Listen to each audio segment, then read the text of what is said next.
Tudo bem, Milena? A Milena foi a primeira a postar. Boa noite, professor, tudo bem? Tudo bem. Cleidiane, tu só deu uma fechadinha na câmera, mas já vai abrir, né? Eu espero a tua volta. A Ana Paula tá com dois perfis ou é só eu que estou vendo aqui? Não, acho que a Ana Paula abriu no celular e no computador, eu acho. Isso, professor. É que o meu computador, ele tá com problema. Ele tá sem áudio. Aí eu abri os Ah, dois, aí eu fico com a tela ligada do computador e o áudio do celular daí. tá, tá. Mas caso, E se caso a câmera, e se a câmera precisar, estiver funcionando, Ana Paula, tu abre a câmera. tá Tu bom, tá tá bom. com dois perfis e não abre a câmera. Aí não tem desculpa, né, professor? Não, não tem. Tu não vai dizer, tá com problema a câmera, mas nos Não dois? pode. E o Tá bom. Matheus? O Matheus já abriu a câmera. Hoje ele está ali, quietinho. A Vanessa, a Camilo, o Luiz Gustavo, a Gabriela. Vamos lá, turma. Vamos abrir Tem as uma câmeras. gatinha participando, né? Aonde? Aonde? Da Milena? Eu não vi, não reparei. Olha ali, ó. É gatinha ou gatinho? Um cara de gato. Gatinha? Gatinha Mia. Ah, a Mia, muito bem. Cleidiane, a Cleidiane eu acho que foi fazer um café. O Shima, foi preparar o Shima. Por isso que ela fechou a câmera. Não? Ah, lá está. Aí. Muito bem. Então o que eu estava falando é isso. Agora que está gravando, né? Quer dizer, a parte que eu estava falando sério eu não estava gravando. Agora que está gravando eu fico falando aí coisas que não têm a ver. Mas, enfim, o TDE foi sobre recrutamento. Vocês, né, apresentaram várias formas. Terminei o vídeo ali, que eu faço um breve comentário. Lembrando do LinkedIn, me chamou a atenção que não teve postagem específica falando do LinkedIn. Algumas falaram ali de redes sociais. Ah, a empresa lá utiliza redes sociais. Ok, pode ser, possivelmente, que ela use o LinkedIn. Mas vocês sabem que tem muitas empresas que já estão assim, ó, iniciando o processo de recrutamento em alguns filtros do LinkedIn, né? É claro que nas redes sociais a gente sabe que as coisas às vezes são mais belas, mais bonitas do que realmente são, né? Aparentam mais do que realmente são. Legal, Luiz Gustavo, tá bem. Assim que tu tiver condições, aí abre aí, mas tranquilo. Obrigado pela informação. Então, é isso. O importante é no LinkedIn, ou no currículo, ou enfim, na maneira com que nós nos colocamos no mercado, né, nos apresentamos para o mercado, no sentido de estarmos ali sendo vistos por empresas que eventualmente vão ter necessidade de preencher uma vaga. Nós precisamos saber nos posicionar no mercado também.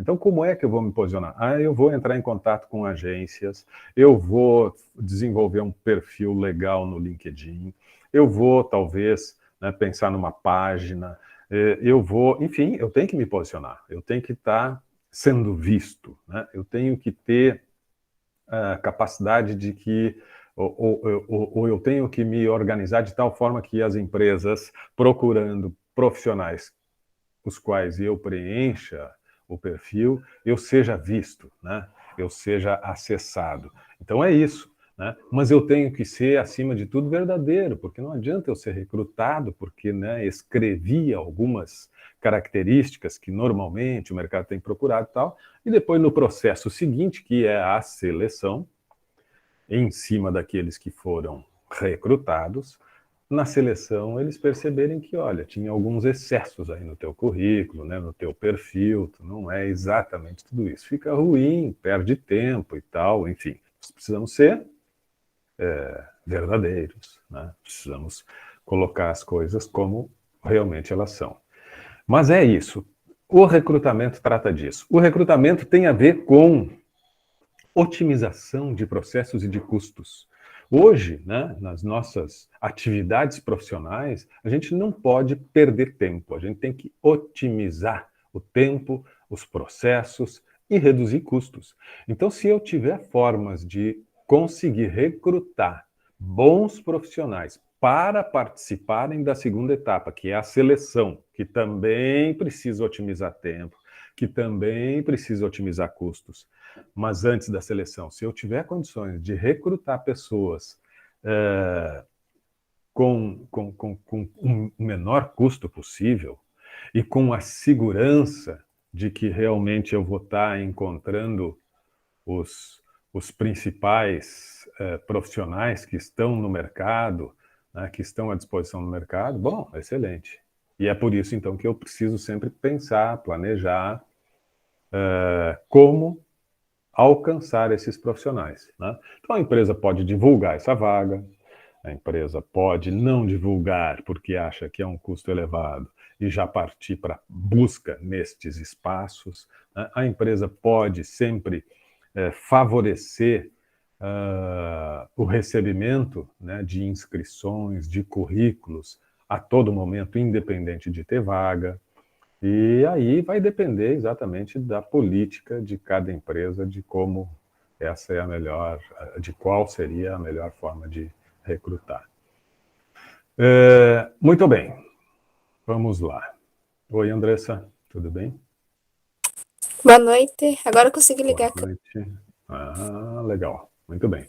Fico aguardando as imagens dos demais. Eu hoje vou apresentar alguns slides para a gente refletir um pouco, né? E sobre ainda esse processo de escolha, tá? Então tem um PPT, deixa eu preparar ele aqui.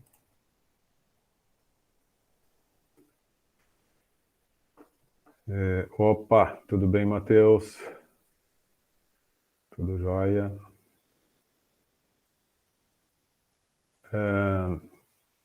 Eu vou compartilhar uma tela.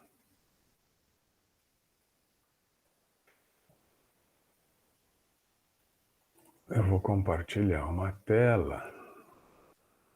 E aí nós vamos conversar um pouco.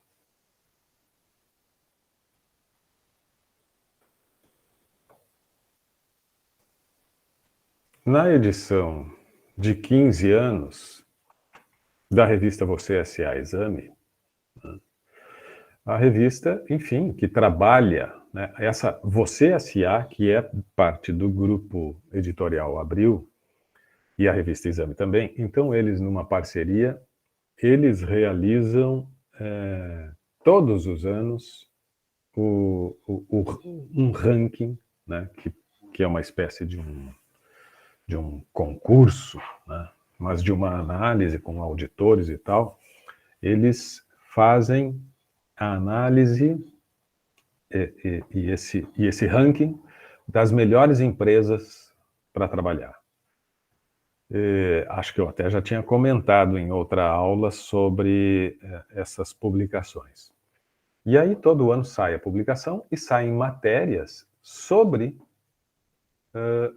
as práticas destas empresas vencedoras, destas empresas que são vistas pelos próprios profissionais, pelos trabalhadores, como uma empresa excelente para trabalhar.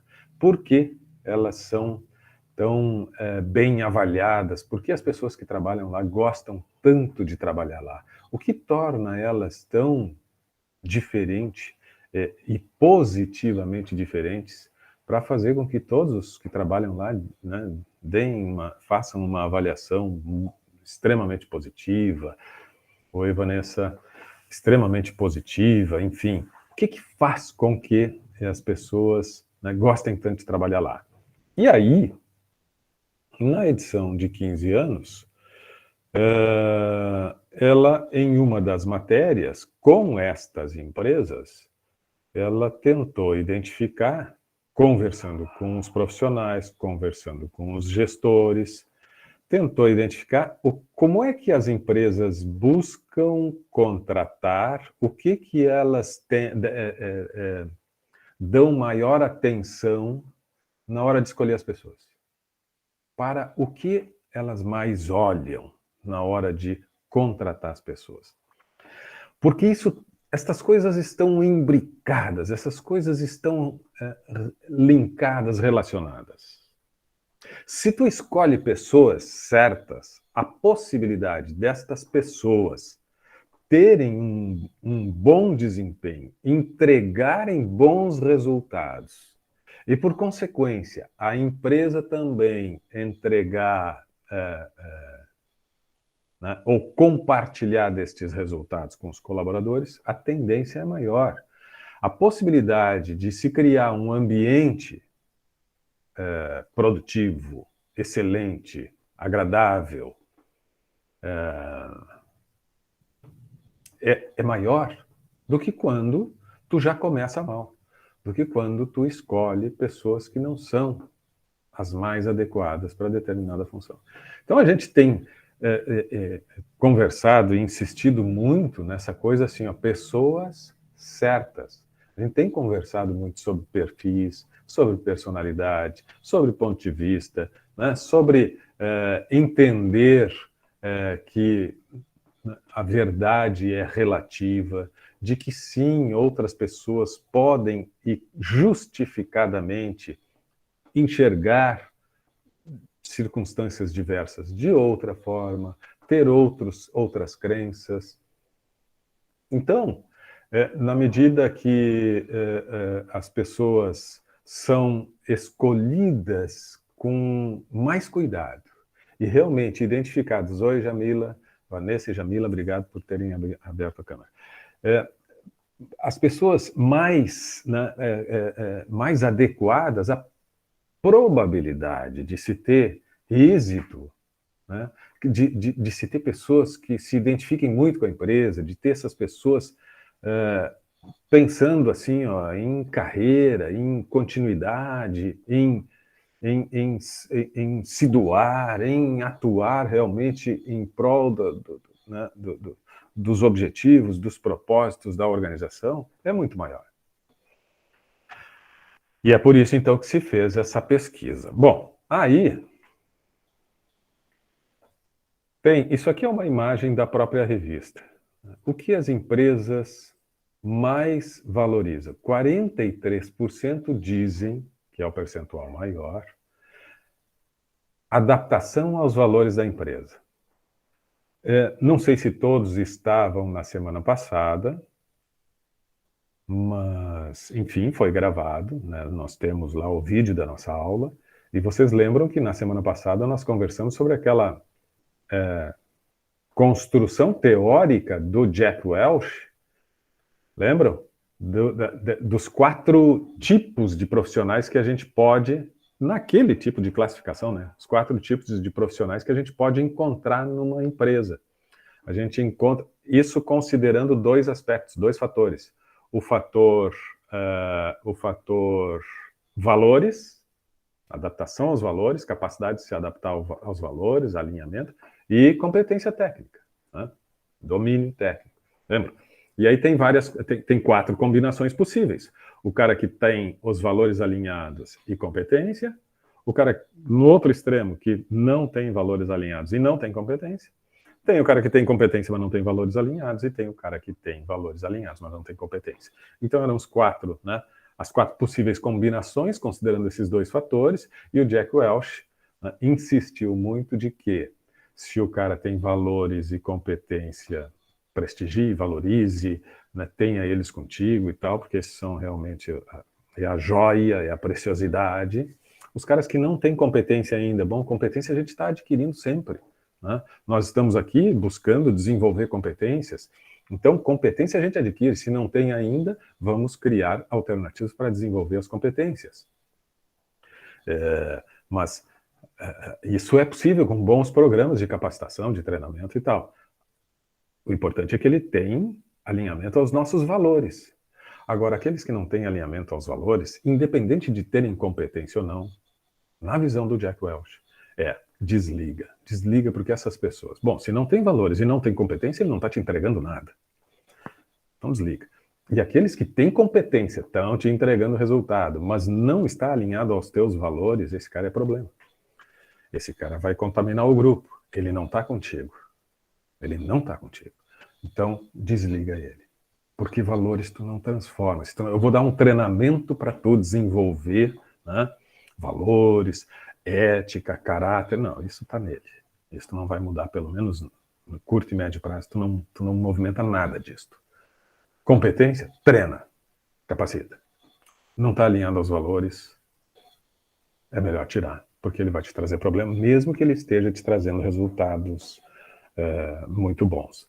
E aqui no resultado da pesquisa, né, a gente vê então que o conhecimento técnico, que seriam essas competências que o Jack Welch anuncia, as empresas, né, apenas 4% das empresas pesquisadas disseram que não, isso é muito importante. E isso talvez tenha a ver, inclusive, com o tipo de atividade da empresa em que é imprescindível o conhecimento técnico, né? Se a pessoa que chega para atuar na nossa empresa não tem um autoconhecimento, não vai nos entregar imediatamente resultados, nós corremos riscos de ter problema e tal. Então, talvez algumas empresas realmente tenham que colocar este elemento, conhecimento técnico, como algo, né, mais importante. Mas a questão de alinhamento aos valores foi citada por 43% das empresas.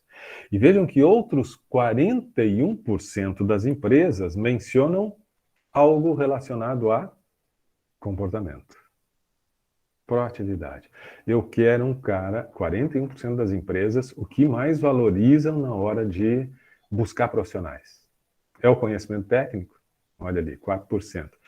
É comportamento, iniciativa, desprendimento, vontade de aprender, vontade de fazer certo, proatividade. Proatividade. As empresas valorizam muito isso. Então veja que 84%, se nós somarmos ali, 84% se concentrou nestes dois itens. Que diz respeito a valores, tem que estar alinhado ao que nós pregamos, às nossas crenças, aos nossos valores, e comportamento proativo. Depois tem ainda felicidade no trabalho, que é sempre um elemento assim, né, meio subjetivo e tal, tá, mas o que é essa felicidade? E aqui nos próximos slides a gente vai poder ler um pouquinho brevemente sobre isso. Deixa eu ler esse slide aqui, que é um trechinho que eu recortei, né, da matéria, que faz esse comentário mais amplo. Mais atitude, menos conhecimento. É como inicia a matéria lá na publicação. Hoje vale muito mais quem você é, o que você pensa e como você se relaciona do que quanto você sabe. E cada vez mais a gente sabe que é isto, né? Porque esta coisa do saber, a gente tem conversado muito sobre isso e vocês sabem, é a realidade. A velocidade com que novos conhecimentos surge é muito grande. Então não tem como nós nos tornarmos muito exigentes na hora de escolher profissionais, atuando muito sobre essa coisa do conhecimento, porque é impossível. Então, pense em outros elementos que são importantes no que diz respeito a um ótimo profissional, e a coisa do conhecimento, se esse cara tem proatividade, tem iniciativa, tem vontade e tal, ele está aberto ao conhecimento. Aí tu vai direcionar, olha, nós vamos te oferecer alguns cursos nessa área, tu vai buscar conhecimento aqui. E a gente já falou isso, né? O conhecimento nunca vai ser suficiente. O que nós, né, durante esta semana adquirimos de conhecimento é para esta semana, é para o curtíssimo prazo, semana que vem eu já tenho que pensar em o que mais eu preciso saber, e assim é. Então, pelo menos para o grupo das 150 melhores empresas, isto é o mais importante. Como você se relaciona, quem você é, do que quanto você sabe. O raciocínio é simples. Comportamento é muito mais difícil de moldar do que conhecimento. Esse tu pode obter com cursos. A pesquisa que dá origem ao guia confirmou essa tese ao perguntar aos 150 profissionais de RH qual o perfil do funcionário que eles procuram para integrar seu time. Então vejam, no Brasil, uma grande pesquisa que elegeu, a partir de um conjunto de indicadores, elegeu as 150 melhores empresas para trabalhar, São as empresas que foram eleitas pelos próprios colaboradores, por auditores, por opinião pública, como as empresas mais agradáveis, interessantes, boas para trabalhar. Nestas empresas, se perguntou o que vocês valorizam e os profissionais de RH responderam isso. Nós estamos de olho nessa coisa comportamental. Do que você é, muito mais do que você sabe. Apesar de haver algumas respostas muito específicas ao negócio de cada uma, o perfil desejado pela maioria pode ser agrupado em 4 grandes conjuntos, nos quais 3 deles confirmam os valores comportamentais como carro-chefe na busca de profissionais. Das 150 respostas, 91% priorizam o comportamento ao conhecimento técnico, destacado por apenas 4%, como nós vimos no slide anterior. Então, vamos lá. Aqueles que responderam adaptação aos valores da empresa. Esse é o tipo de comportamento mais valorizado, como vimos, por 43% das respostas. A busca pelos valores acontece porque essa adaptação é quase determinante para o sucesso do profissional. Isso a gente falou bastante semana passada. Isso está lá gravado na aula da semana passada. Refletimos sobre o quanto as pessoas podem estar engajadas quando tem esta identificação com os valores da empresa. E o quanto, né, tu vai caminhar em sentidos diferentes, distintos, quando os teus valores não batem, não condizem com os valores pregados pela organização. Isso tá dito, está posto, está ensinado, está teorizado, está comprovado em algumas pesquisas. Então, isso anuncia, quando estivermos pensando em formar equipes, quando estivermos pensando em montar nossa pequena empresa, mas quem sabe buscar alguém para fazer uma sociedade, uma parceria, ou formar a minha equipe de trabalho, considere estas coisas que dizem respeito aos valores que tu preza, que tu vive, e coloque na mesa na hora que vai buscar parceiros, na hora que vai buscar pessoas para estarem contigo. Coloque isto, tenha isto presente. Porque estas coisas vão ser as coisas que vão conduzir o negócio com vocês juntos, ou estas coisas vão ser as causadoras do rompimento, né? Do término, por exemplo, de uma sociedade ou de uma relação contratual de trabalho. É isso. Em algum momento, isso vai acontecer. Então, cuidando dos valores, tu tem uma perspectiva muito melhor. Ainda, esses valores, aqui exemplificando, né, incluem uma série de comportamentos.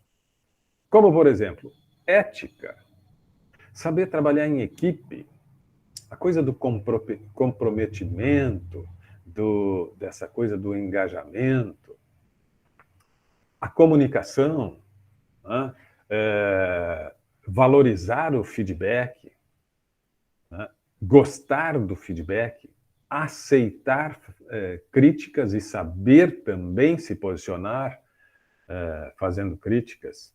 Então, alguns dos valores apontados por estas empresas, algumas características que as empresas destacam. Olha, nós, quando estamos procurando profissionais para trabalhar aqui, profissionais que nós queremos sintam o que estes que estão conosco já sentem, vivam, né, os valores que estes vivem, os nossos valores, nós avaliamos nos processos de escolha, de seleção, nós avaliamos esses aspectos, né?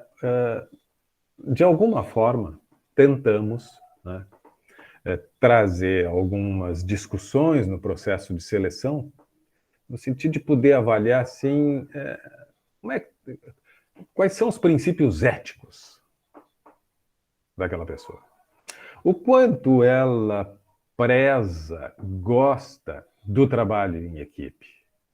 O quanto ela se mostra realmente alguém que, quando tem uma tarefa, quando tem uma meta, quando tem um desafio, ela se engaja e busca, com todas as suas capacidades e competências, atingir os resultados.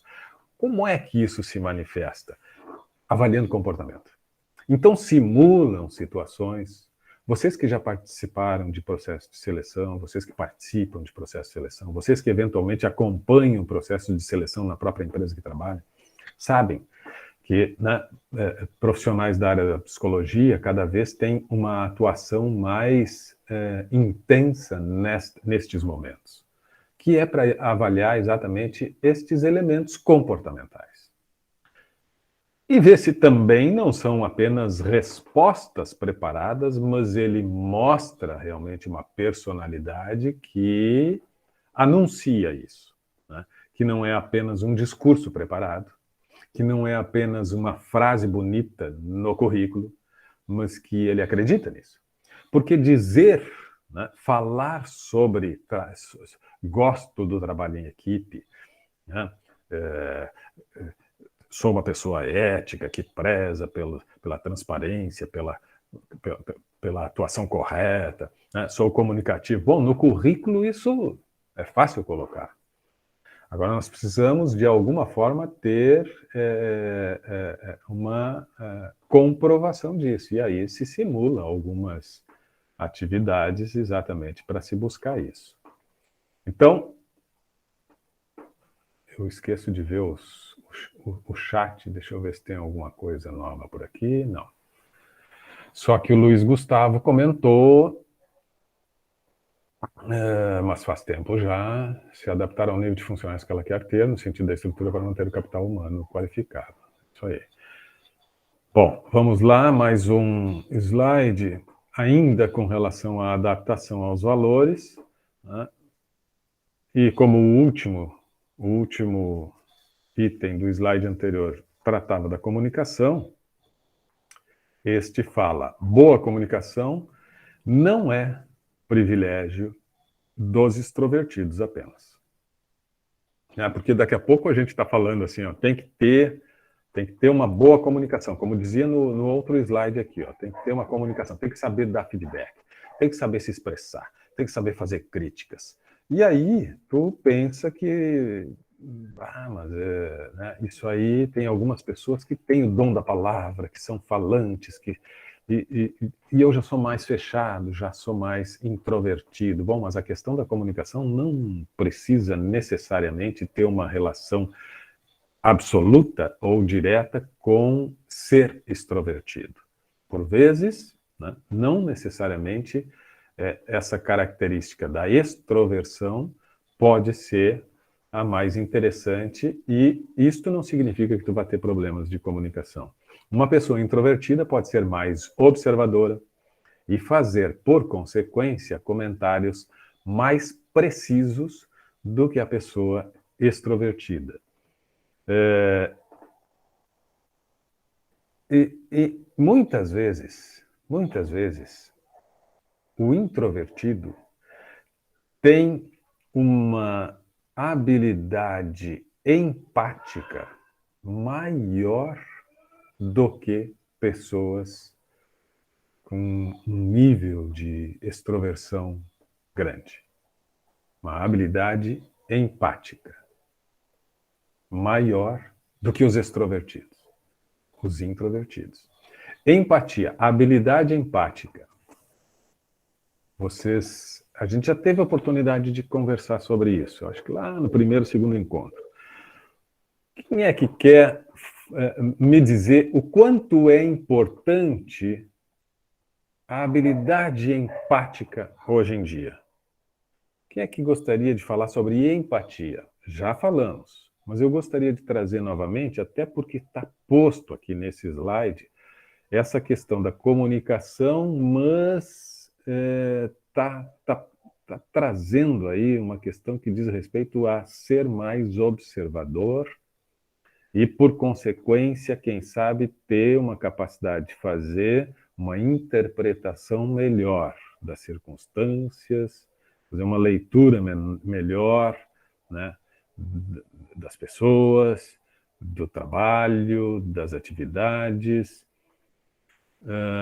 da equipe, das lideranças, dos subordinados.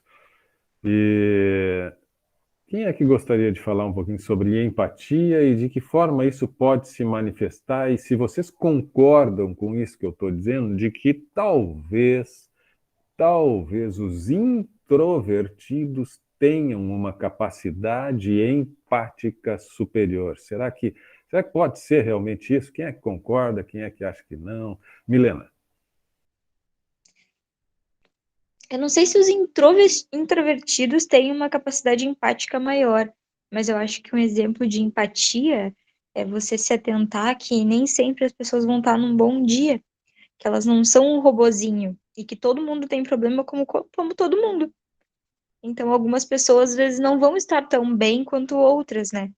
E ter um pouco de empatia e entender isso em determinados momentos pode ser bem vantajoso num determinado momento e local, assim, dependendo do teu cargo. Muito bom.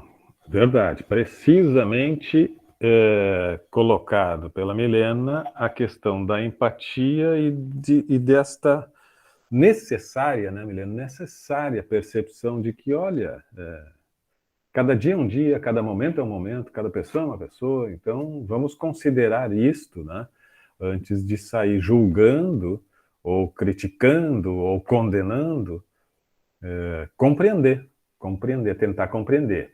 Esta que é difícil, né? Isso é difícil. Então, a gente sempre fala que, olha, o conceito de empatia é fácil de entender, mas bem difícil de viver, bem difícil de aplicar, né? Nós sabemos que é importante, nós entendemos o que é, né, empatia, o quanto é importante sermos empáticos, a empatia na negociação, a empatia nas relações humanas, em todos os sentidos, em todos os ambientes, é muito importante. Sabemos disso, entendemos o conceito, temos dificuldade de viver, de aplicar ela. Andressa. Só para complementar, eu concordo com a Milena também. Eu acho que não tem alguma coisa específica, mas eu acho que empatia estaria mais ligado à importância que ela tem para trabalhar em equipe, seja uma empresa pequena ou grande, né? Porque eu acho que quem tem empatia não deve levar em consideração só o seu pessoal, o que tu tá passando, e sim o que os demais colegas também estão. Tipo, não sair julgando, sem ir lá, conversar, entender o que tá acontecendo. Porque senão já sai falando, o clima fica ruim na organização, então acho que daí a equipe já não vai dar aquele resultado para a empresa. Perfeito, Andressa. Exatamente.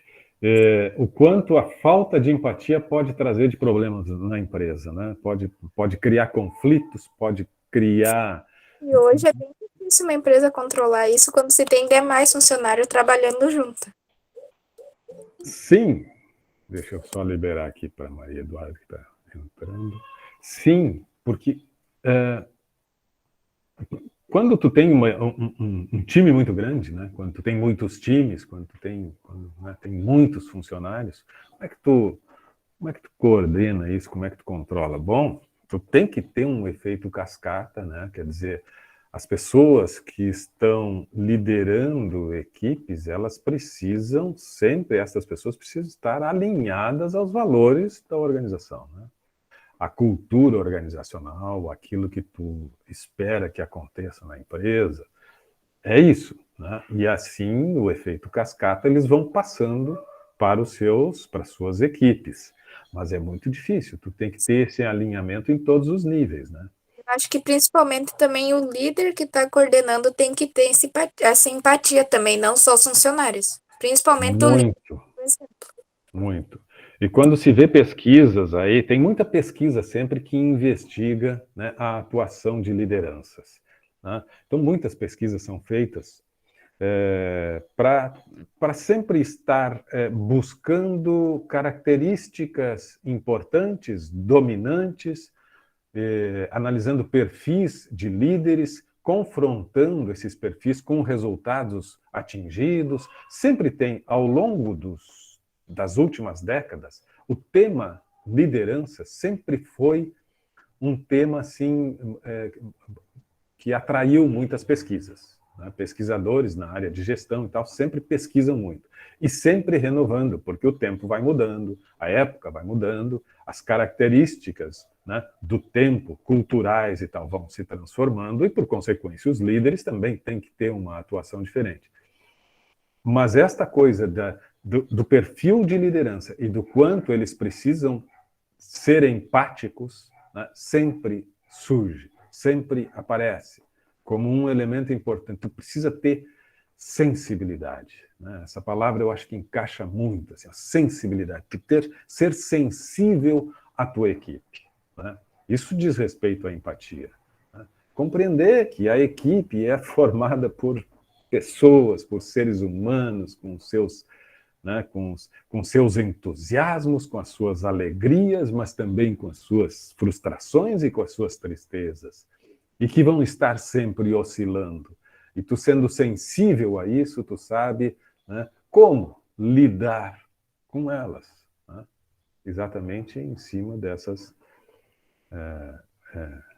situações inconstantes e que vão ser sempre bastante comuns. Legal, deixa eu só ler aqui o que colocaram no chat, que eu às vezes não consigo. A Ingrid sempre dizem que os mais tímidos são os mais espertos. Não sei se são os mais espertos, mas os mais tímidos, eles observam mais, como diz a Camila ali, ó, eles observam mais o que é importante. E é o que está no slide. E é nesse sentido, assim, ó, que eu aproximo da coisa da empatia. Porque as pessoas mais quietas, mais introvertidas, elas têm esta preocupação, né? Os que são muito introvertidos têm a preocupação com relação ao que os outros podem estar pensando sobre ela, né? Os extrovertidos também têm esse sentimento, mas eles são muito mais preocupados com a sua fala, né? Com a sua forma de estar atuando em determinado meio, do que propriamente eles têm mais atenção à sua própria performance, ao seu próprio desempenho, ao seu próprio discurso, do que propriamente as consequências ou reflexos daquela atuação, daquela performance. Ao contrário do introvertido, que tem sempre uma preocupação de ele fazendo determinado movimento, ele pronunciando determinada palavra ou frase, que repercussão? Como as pessoas podem reagir? Será que as pessoas... Isto é insegurança? Isto, sim, é insegurança. O introvertido traz um tanto de insegurança. Mas exatamente por esta característica de estar sempre preocupado com o que pode, de alguma forma, repercutir, né, os seus movimentos, as suas ações, as suas palavras e tal, ele observa muito. Ele é muito observador, acima da média. E, por consequência, ele tem uma capacidade de entendimento, de leitura maior. Nesse sentido, por vezes, tem características que são muito interessantes daqueles que são mais fechados, mais introvertidos.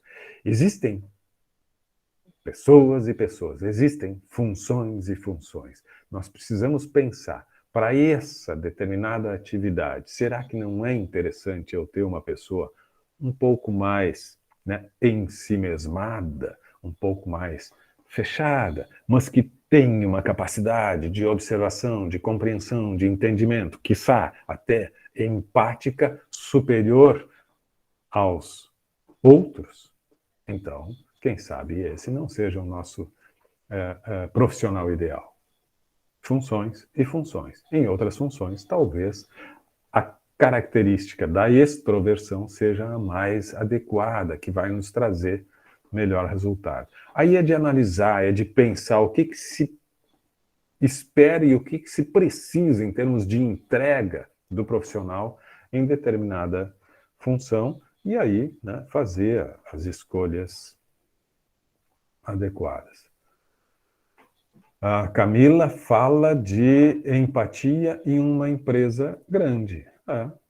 Isso pode realmente acontecer. Não há uma regra, né, Camila? De que, não, empresas grandes, os processos, como a Andressa disse, por vezes, num universo maior, é possível que se tenha mais dificuldade, mas isso não é regra.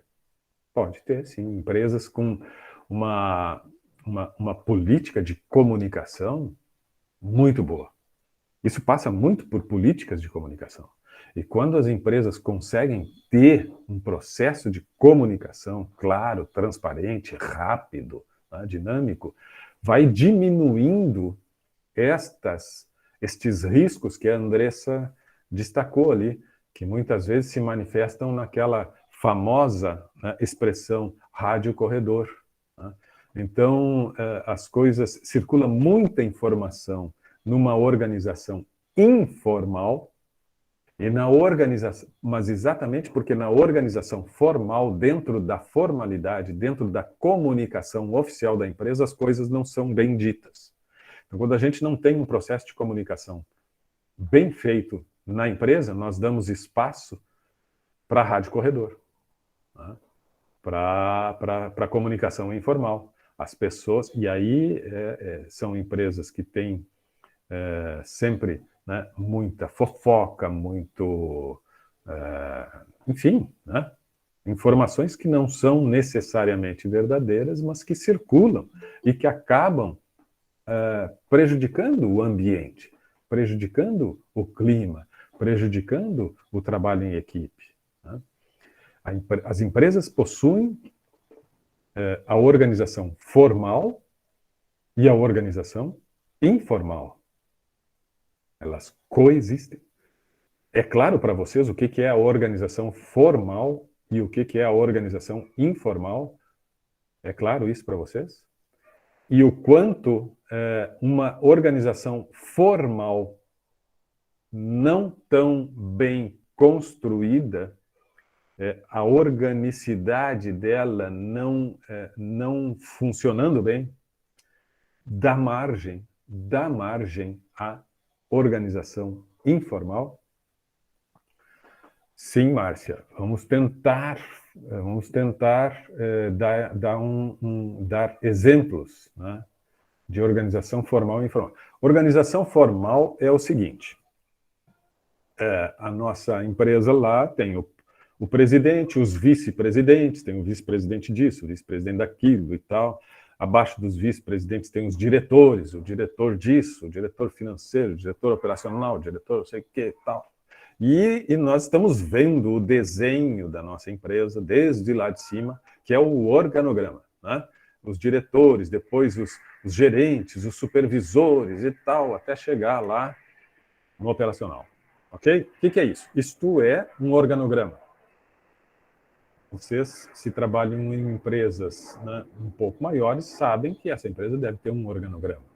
O organograma é a representação gráfica, né, da organização, o desenho da organização, onde cada pessoa se encontra, cada cargo, cada departamento, cada setor e tal, né, os níveis hierárquicos, os níveis de subordinação, quem está submetido a quem e assim por diante. Isto é a organização formal, clara, definida. Este controla este setor e este.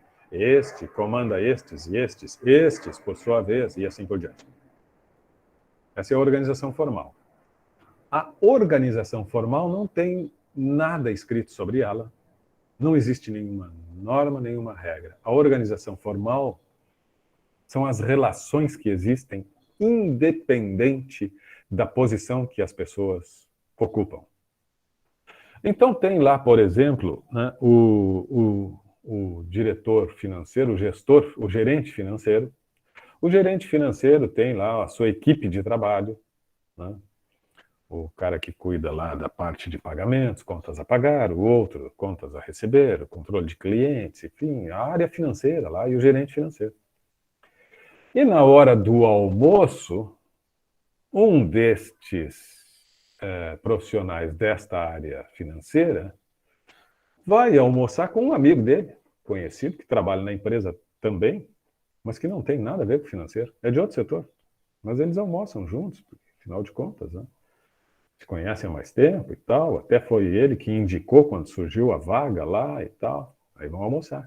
E o cara é lá da área comercial. Eles vão almoçar. E eles vão almoçar e a conversa pode ser sobre política, pode ser sobre esporte, pode ser sobre economia, mas, em geral, a conversa é sobre a empresa. E ali nasce ou ganha vida a organização informal. Porque o fulano lá do financeiro fala algumas coisas. O meu gerente, eu vou te contar, o cara isso, agora está me pedindo isso, agora está falando aquilo, ele isso, ele aquilo. Olha, e o meu colega é todo amiguinho dele, o cara está querendo promoção, porque isso, porque aquilo, começa a falar do setor. Aí o outro começa a falar do seu setor também. E começam a conversar sobre a empresa. E estas coisas, muitas vezes, são negativas e causam impacto. Porque daí falou isto para este já pode falar para outro e tal, e daqui a pouco está formada a Rádio Corredor.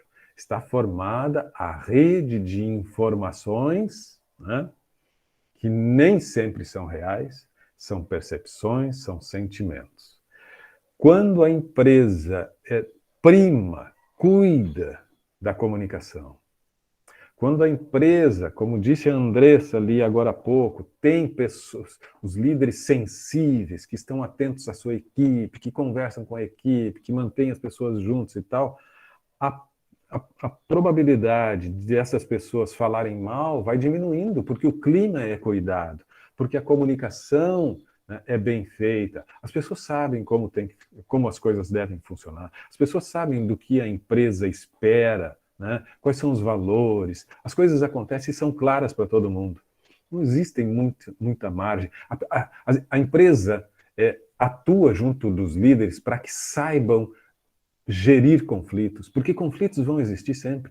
Nós vamos ter conflito em equipe, nós vamos ter conflito interequipe, interdepartamental, nós vamos ter problemas, né? Vamos ter problemas, muitas vezes vão ter conflitos entre departamentos. Essas coisas fazem parte, né, dos ambientes que reúnem pessoas.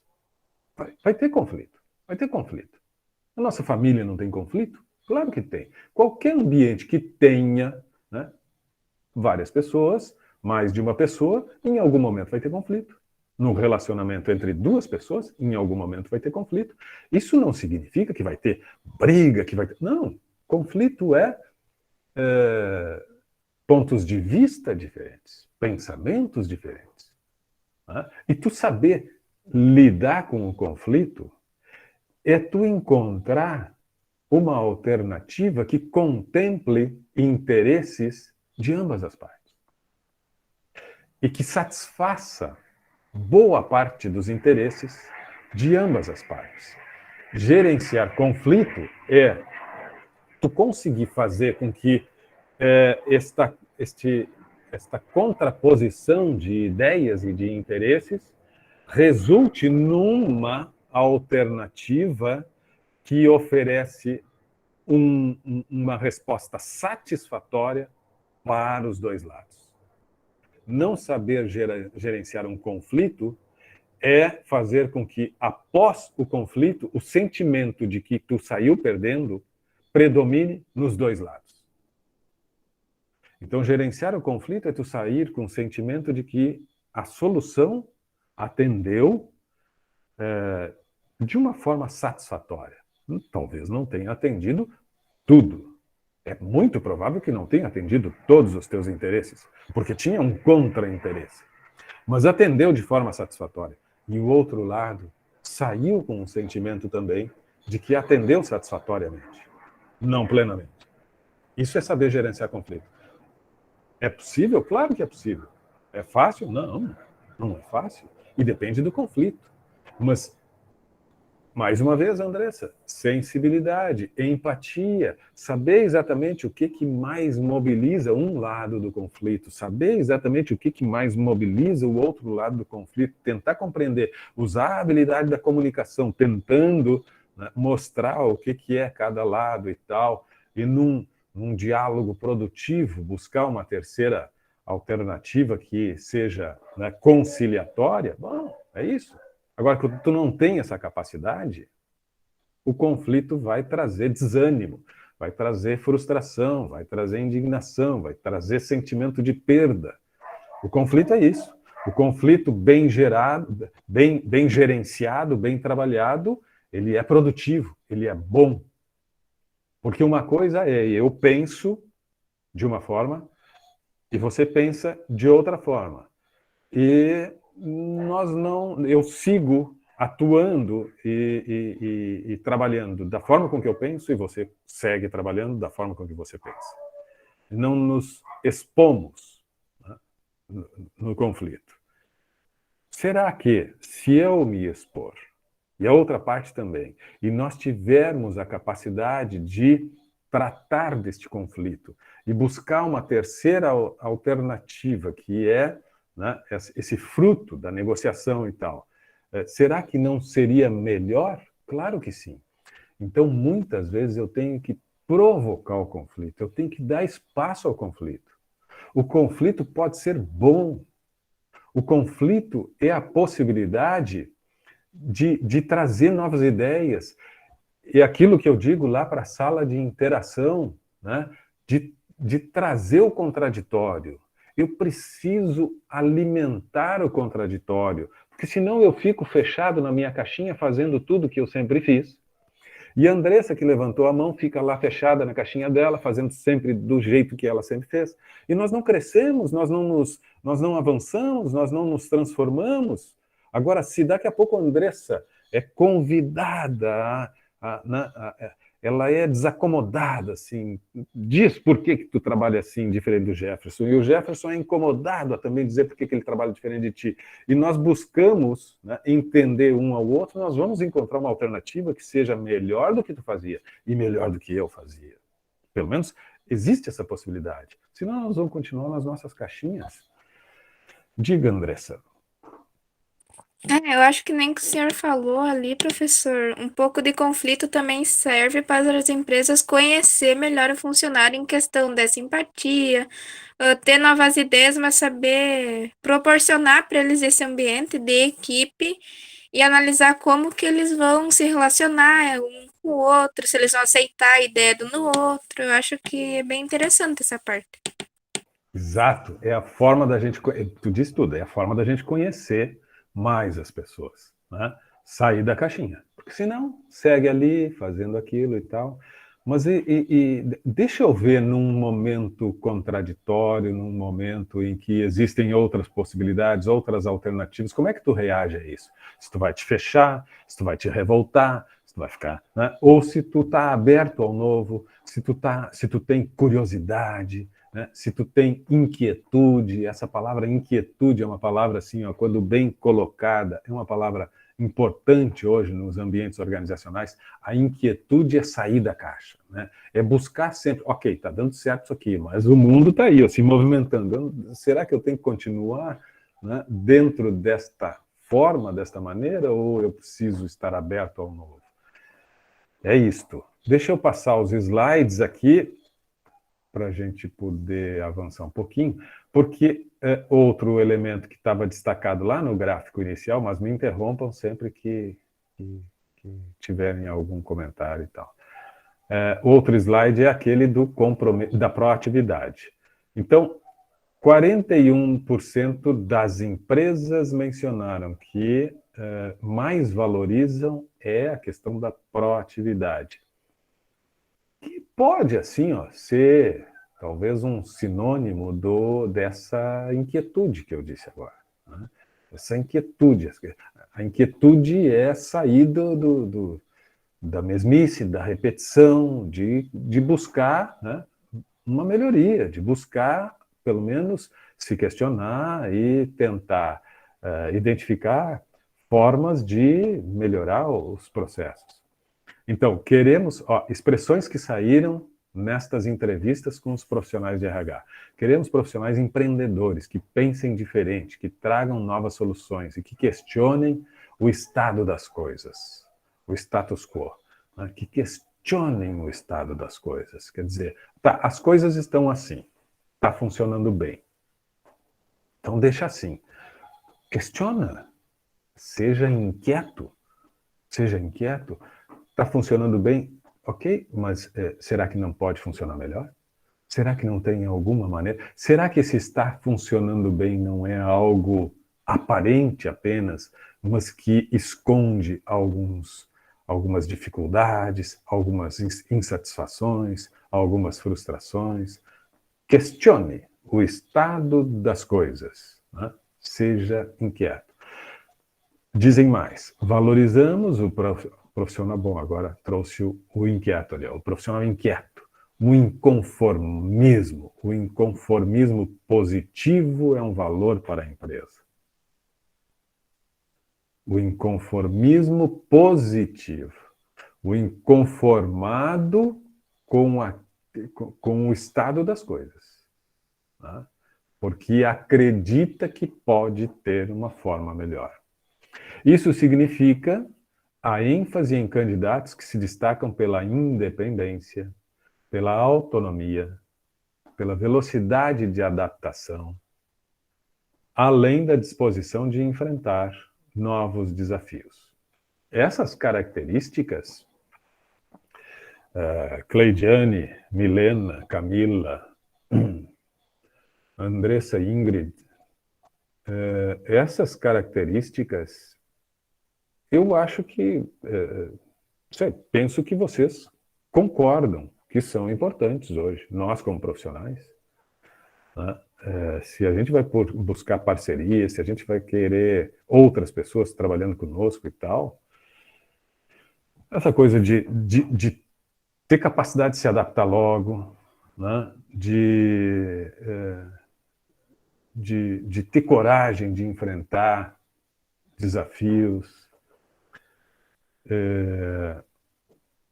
isso são coisas importantes, mas são coisas difíceis, concordam?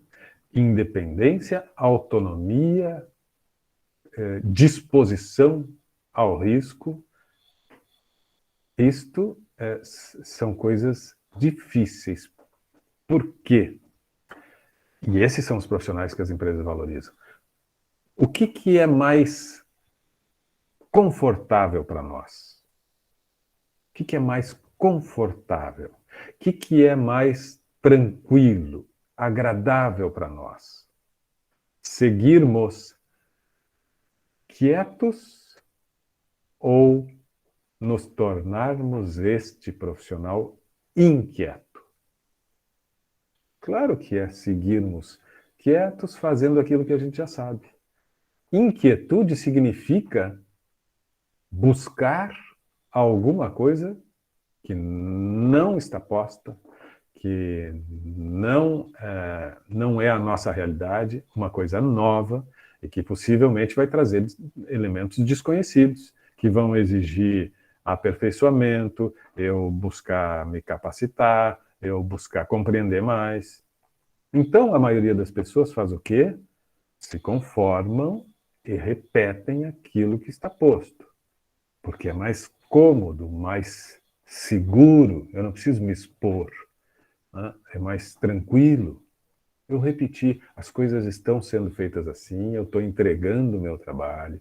Cada vez que eu repito as minhas tarefas, eu estou melhor. Deixa assim. Por que nós vamos mudar uma rotina? Por que nós vamos mudar um sistema? Por que nós vamos mudar uma prática? Por que nós vamos pensar numa nova dinâmica? Se a coisa está indo bem assim. E a gente vai repetindo. porque é mais confortável para nós, é mais seguro. Entretanto, as empresas estão cada vez mais instigando as pessoas a saírem deste, né, comportamento de conforto, de acomodação, e se tornarem profissionais inquietos, que é o desconforto. Que é o desconforto. Mas, sim, eu preciso sempre, que é o dinamismo que caracteriza a nossa sociedade. É bom, é ruim, está certo, está errado, não estou entrando neste mérito. Essa é a característica do mercado. O mercado está exigindo tanto das empresas, e isso é uma consequência do comportamento de nós enquanto consumidores. De nós enquanto consumidores. De um mercado que tem cada vez mais competição, de um mercado que tem cada vez mais profissionais liberais, empresas, né, que disputam espaços, que disputam clientes com cada vez um maior número de competidores. Isso faz com que estas empresas busquem cada vez mais o novo, o diferencial. A gente ouve tanto falar aí, né? Nós temos o diferencial competitivo. Quais são os nossos diferenciais competitivos? A gente não ouve isso no mercado. As empresas anunciam, né? Nós temos que buscar o nosso diferencial competitivo. O que é o diferencial competitivo? Nós estamos num ambiente, né, de competição.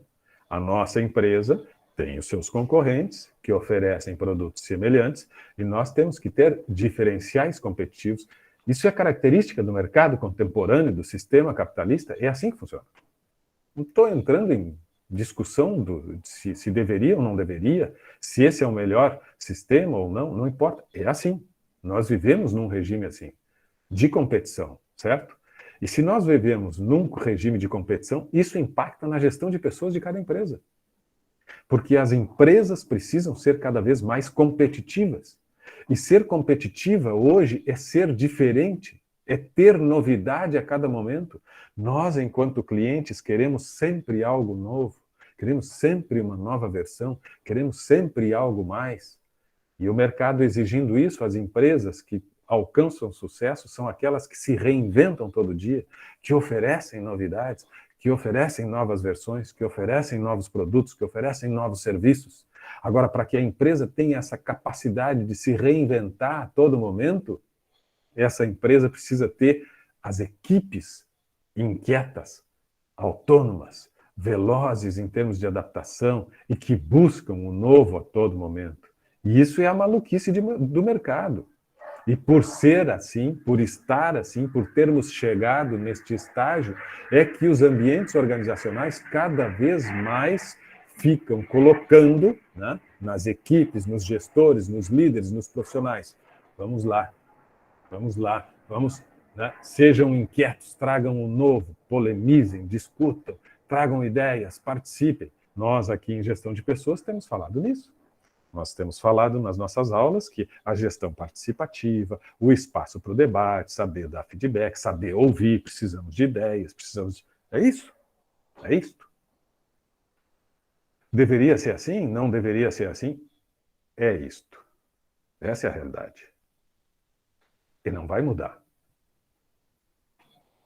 Isso não vai mudar. Pelo menos no curto, no médio prazo, nem no longo prazo, talvez no longuíssimo prazo possa mudar. Mas esse é o regime que predomina. Isso é a lei de mercado, né? E, portanto, é isso. Essas são as características dominantes. Então, as empresas precisam de proatividade, porque as empresas, para continuarem atuando no mercado, elas precisam ser proativas. As empresas precisam ser proativas.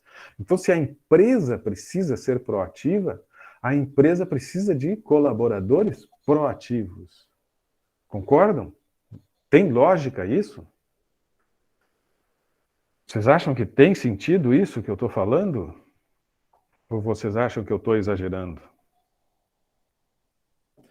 que tu acha, Jamila? Tu que abriu a câmera agora, tu concorda comigo? Tu acha que nem tanto? Eu tô me entusiasmando muito aqui. Tu acha? A Jamila foi falar e eu acho que fechou. Caiu. Fala, Vanessa. O que tu acha? Eu fico chamando e provocando quem está com câmera aberta, aí o pessoal, pai, eu não abro mais a câmera. O pessoal fica nos perseguindo.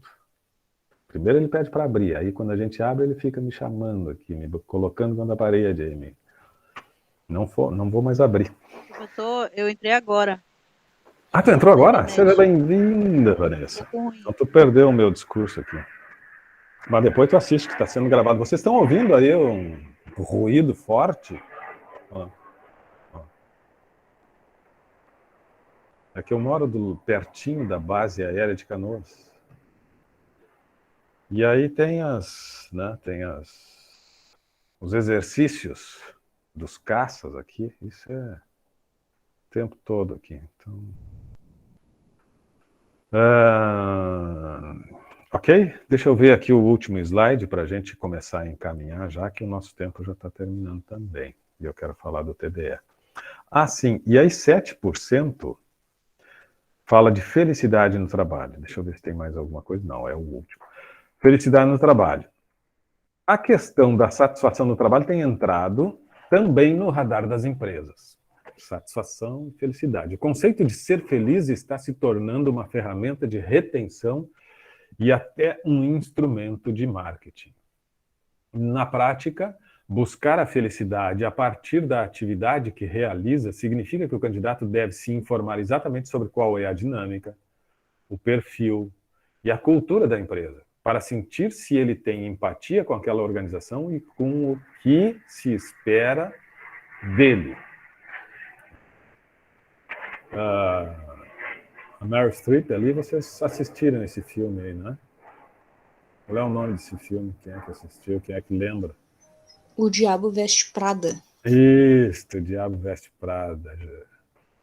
Quem não assistiu, bom, ela é uma autoritária e tal, e aí, claro, eu estou falando de felicidade no trabalho, mas o filme mostra um ambiente de medo, né, enfim, de tensão, de estresse, de frustração, de produtividade, sim, mas isso, né, estes ambientes têm um preço e têm um tempo de vida, quer dizer, ninguém aguenta muito tempo em ambientes de elevada pressão. Então, às vezes, nós encontramos líderes que estabelecem metas, que colocam pressão, que exigem muito dos colaboradores. Existem formas e formas de tu fazer as pessoas trazerem resultado, né? Existe a forma de tu promover um entusiasmo quando as pessoas têm identificação com aquilo que tu propõe e elas fazem porque gostam daquilo, e existe também a forma de tu fazer as pessoas produzirem por medo, né? Por coerção. E sim, infelizmente nós temos muitos ambientes de trabalho que as pessoas fazem porque precisam garantir, precisam da garantia do emprego, precisam se manter, têm receio de perder o emprego se não fizerem o máximo possível e tal. Mas isso não é o caminho adequado. Tu trabalhar sob pressão, né? tu produzir, seja lá o que for, né? Tu produzir com receio de que se tu não alcançar determinadas metas, tu pode perder o emprego, significa que tu está passando, como a gente já falou aqui em outras oportunidades, está passando boa parte da tua vida, horas e horas da tua vida, num ambiente de medo, de tensão, né, de luta para atingir meta e garantir que amanhã tu tenha um emprego ainda. Mas tu viver diariamente com esse sentimento de tensão, de medo, de cobrança e tal, é terrível. É terrível. Né? Então, as empresas entendem que, de alguma forma, precisam criar ambientes. Algumas empresas. Esta pesquisa aqui, lembrem-se, é isso aí, Márcia. A Márcia coloca o desgaste. estas empresas, lembrem-se, essa pesquisa é realizada com estas empresas que foram identificadas a partir de um conjunto de indicadores, de uma grande pesquisa, as melhores empresas para trabalhar, porque elas têm estes ambientes saudáveis e que são produtivos. As empresas são empresas de ponta, elas estão liderando o mercado e mostrando que sim, é possível a gente ter ambientes saudáveis, felizes, pessoas felizes e empresas altamente competitivas. Tu não precisa da pressão, do medo, da coerção para atingir resultados. Tu pode sim conseguir, né? Mas felicidade não é sinônimo também de produtividade, certo? Não vamos relacionar isto em absoluto. Nós temos pessoas produtivas infelizes, como esse filme mostra, como muitos ambientes que eu mencionei agora, que vocês sabem, existem, e as pessoas realmente entregam muito, têm produtividade, mas estão infelizes. Em algum momento, o estresse vai apresentar a conta, vai trazer a conta, né? Em algum momento, essa pessoa vai pedir para sair, vai se desligar, vai ficar doente, vai ter um acidente de trabalho, vai ter um problema. Um amigo meu, pasmem, ele trabalhava num ambiente de muita pressão e ele morreu na mesa de trabalho. Ele teve um infarto trabalhando. Olha o nível de pressão a ponto de ele perder a vida ali. Ele foi trabalhar e chegou, estava num momento de muita pressão, de muita dificuldade na empresa e tal, e ele, no meio da manhã, teve um infarto e morreu. Olha a que ponto pode chegar isso.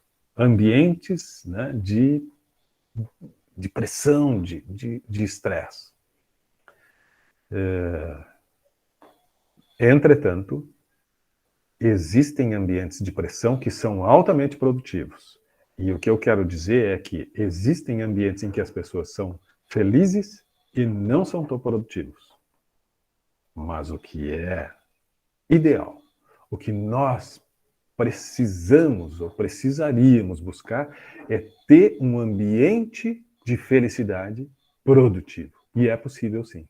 Mas o que eu quero dizer é que não existe necessariamente uma relação direta disto. Mas o ideal é esse, né? Eu ter ambientes em que as pessoas se sentem muito bem e se sentem muito bem e entusiasmadas, porque felicidade é um estado emocional. E produtividade é o teu ânimo. É a tua vontade de fazer, são as tuas habilidades e o quanto tu empenha do teu esforço em fazer as coisas. E podem andar juntos. Tu pode ser um cara altamente comprometido, engajado, entusiasmado, que faz muito e feliz. Tu pode ser um cara altamente engajado, produtivo, que faz muito e infeliz, né? O infeliz, em algum momento, vai pagar a conta. Quem vai pagar a conta pode ser a empresa, porque vai perder este cara que é altamente produtivo, porque ele não vai aguentar mais e vai embora. Pode ser que ele pague a conta, como esse meu amigo pagou. Enfim, alguém vai pagar essa conta.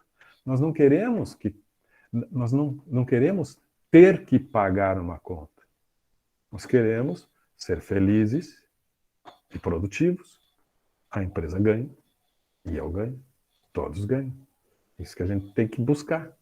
Como? Bom, começa lá com o nosso TDA da outra semana. Recruta certo. Seleciona certo. Escolhe certo. Avalia bem.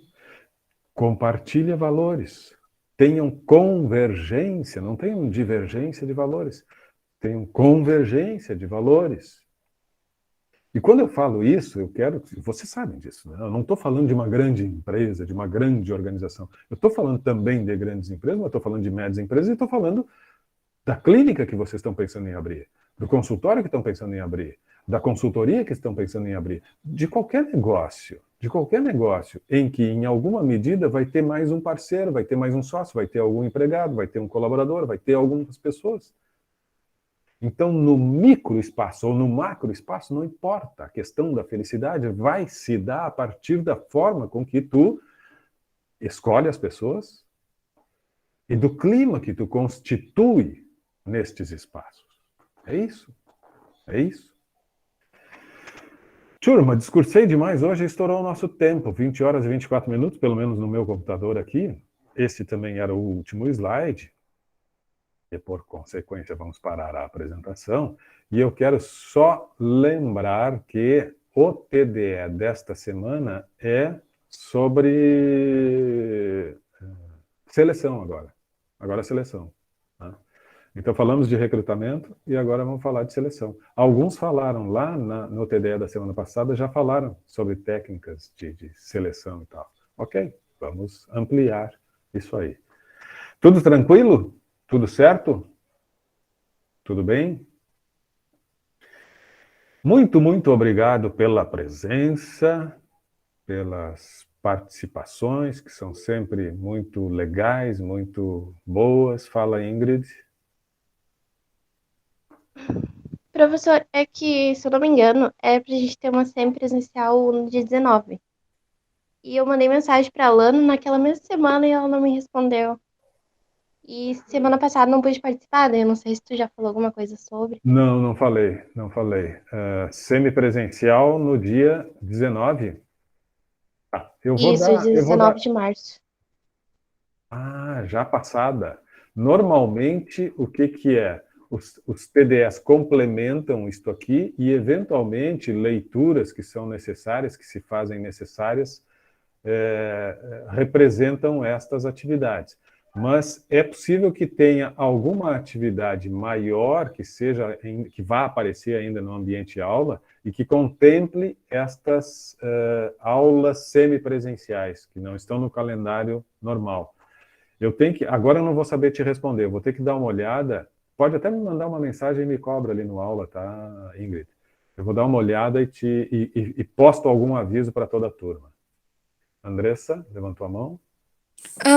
Eu só vi, prof, eu não vi semipresencial. Eu vi que tem um questionário semana que vem, dia 8, que vai até o dia 15/4. Será que não seria isso? Essa é a AP1. Tá. Daí, no caso, dia 8 a gente vai ter aula? Acho que é sexta que vem. Sexta Ou que seria vem só tem. P1? Sexta que vem tem aula. Sempre vai ter aula nas sextas-feiras. Tá? Deixa eu ver. 20. Não, não é AP1, desculpa. 22 de abril, AP1. Questionário. 18/4, questionário relatório virtual 1.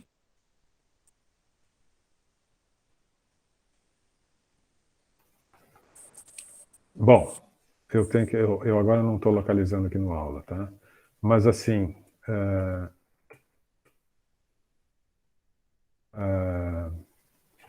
tem os nossos encontros, tá? Estes encontros, e vão ter essas atividades semanais. E, eventualmente, algumas avaliativas. Mas sempre vai estar informado ali. Eu vou olhar e vou mandar um aviso. A Ingrid me cobra, tá? Andressa, tu pode me cobrar também. Eu vou dar uma olhada com calma para não passar uma informação equivocada agora com o tempo estourado e depois dar confusão. Eu vou, né, aquilo que tiver dúvida, eu vou colocar um aviso para toda a turma, para ficar claro para toda a turma. Pode ser? Muito bem. Deixa eu encerrar a gravação. Interrompendo a gravação.